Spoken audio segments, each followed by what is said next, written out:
¿Cómo andan amigos? Espero que anden bien. Este es un video un poco controvertido, pero cuando se entiende el sentido de las afirmaciones o del título, creo que uno va a respirar. Pero bueno, el tema es Jesús, un hereje. ¿Por qué puede entenderse a Jesús como un hereje? Un hereje en la historia del cristianismo es una persona que puede llegar a ser cristiano, pero que en su teología o en su doctrina se descarrila de la ortodoxia.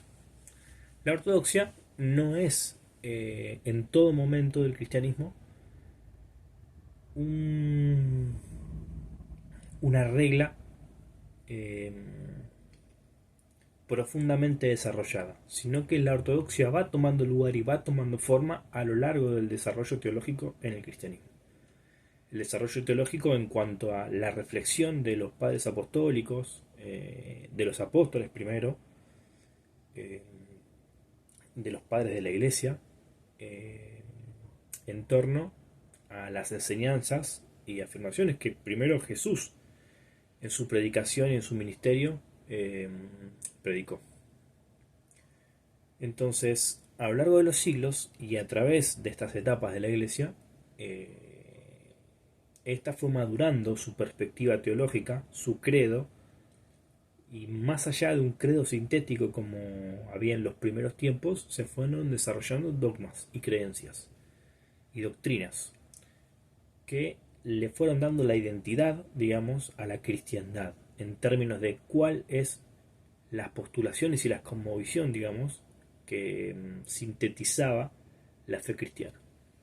Y en ese transcurrir y en esa construcción de la ortodoxia y desarrollo, han surgido cristianos que han tenido conclusiones teológicas diferentes a las que la ortodoxia ha postulado. De hecho, muchos herejes han postulado sus ideas antes de que la ortodoxia se pronuncie respecto a ciertas ideas teológicas. Por ejemplo, la Trinidad y el modalismo, el arrianismo, eh,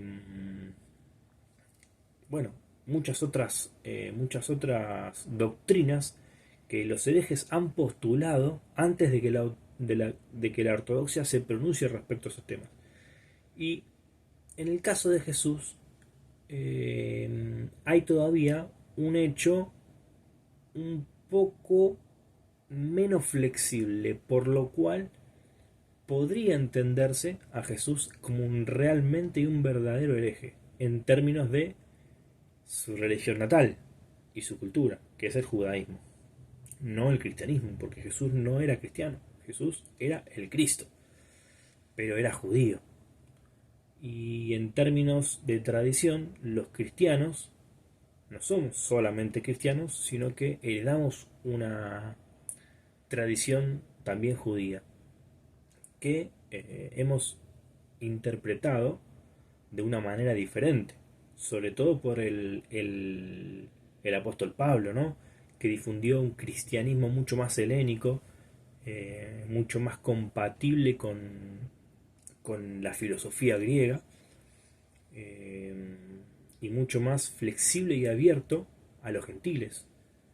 Si no, los gentiles no, y los paganos no hubieran podido convertirse al cristianismo, porque la religión judía hubiera sido mucho más inflexible en términos de prácticas, ¿no?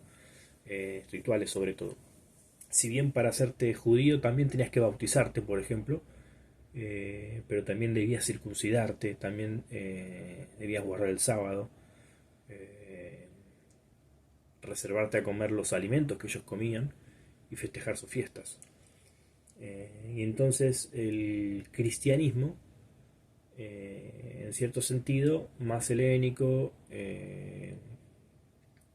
va a romper con el cumplimiento a la ley, el cumplimiento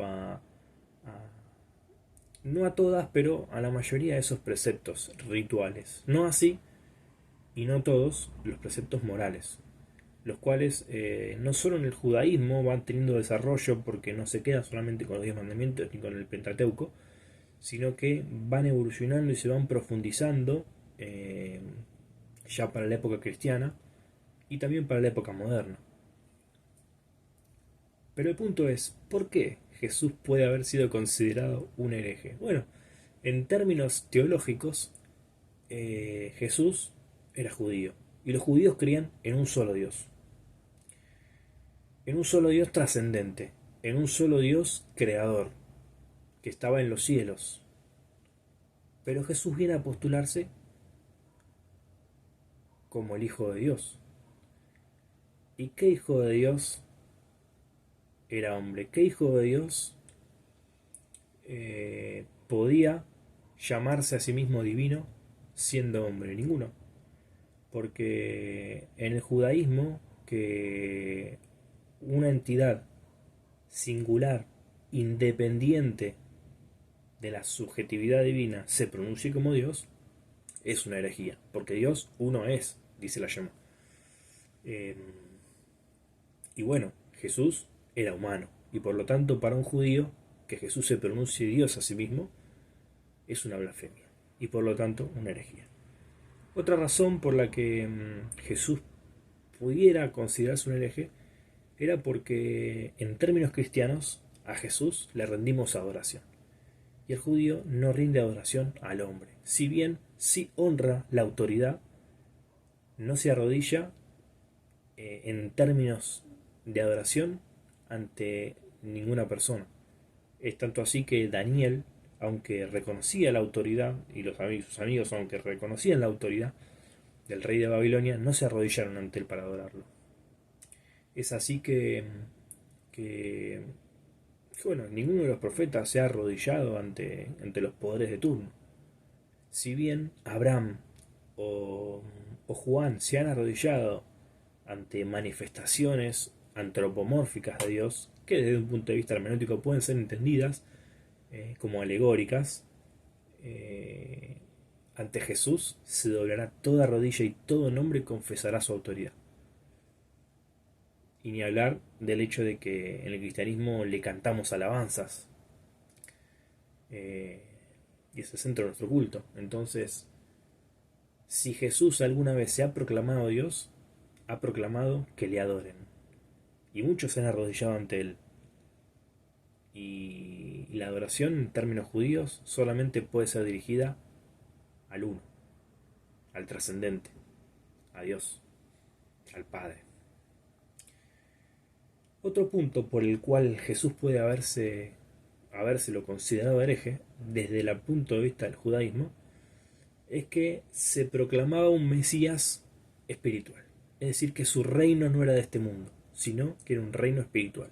Un reino donde el amor, la misericordia, la justicia son valores que son criterios y principios de vida para aplicar en todos los individuos o sujetos que pertenecen a ese reino.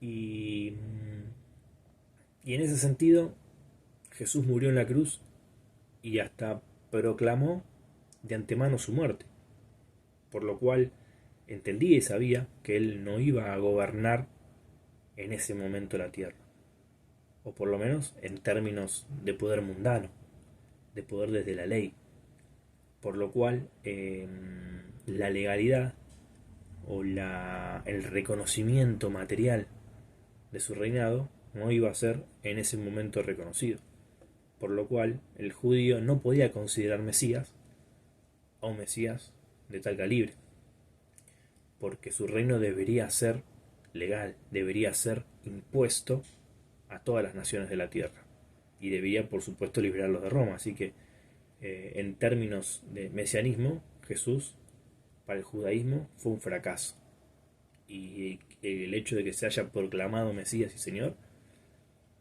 era una herejía. Otro punto por el cual Jesús pudo haber sido entendido como un hereje desde la perspectiva del judaísmo es que la naturaleza divina, ya en el judaísmo del segundo templo, es decir, en la época de Jesús, era entendida como una trascendencia divina, como una divinidad trascendente. La naturaleza divina no era palpable, no era de este mundo, no podía ser tangible y menos humana. Por lo tanto, tenía que ser incorpórea, tenía que ser inmutable, y por eso un hombre no podía ser Dios. Entonces es difícil reconciliar la perspectiva judía de Dios con la perspectiva cristiana de la encarnación. De hecho, el judaísmo y no todas las corrientes judías reconocen esta teología de los dos poderes en el cielo.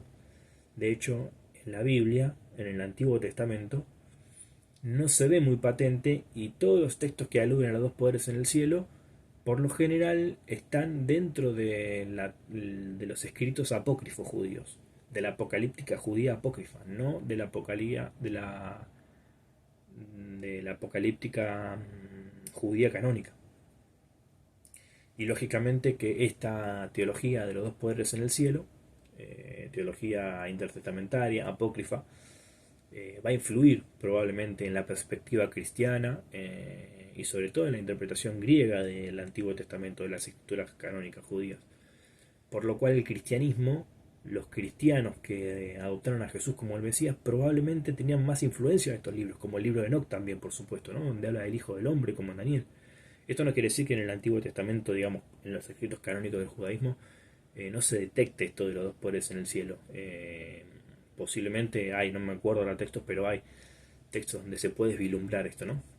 Pero que no son tan explícitos, porque la teología del Antiguo Testamento en términos de canonicidad es muy sobria. Bueno, la ortodoxia judía, tanto como la ortodoxia cristiana, se han cuidado mucho en la selección de los escritos sagrados, ¿no?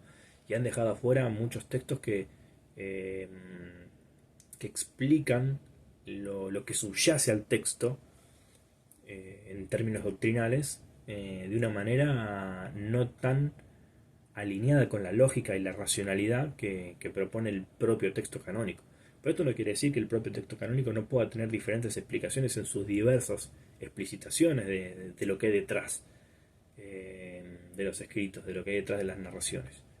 De hecho, en el cristianismo no se asume ni la Trinidad ni el modalismo en el Nuevo Testamento. Sin embargo, la ortodoxia va a caminar por el lado del trinitarismo. Eh, no sé si no dije no se asume modalismo o trinitarismo. Esas son las dos corrientes respecto a la naturaleza divina en términos de persona, ¿no?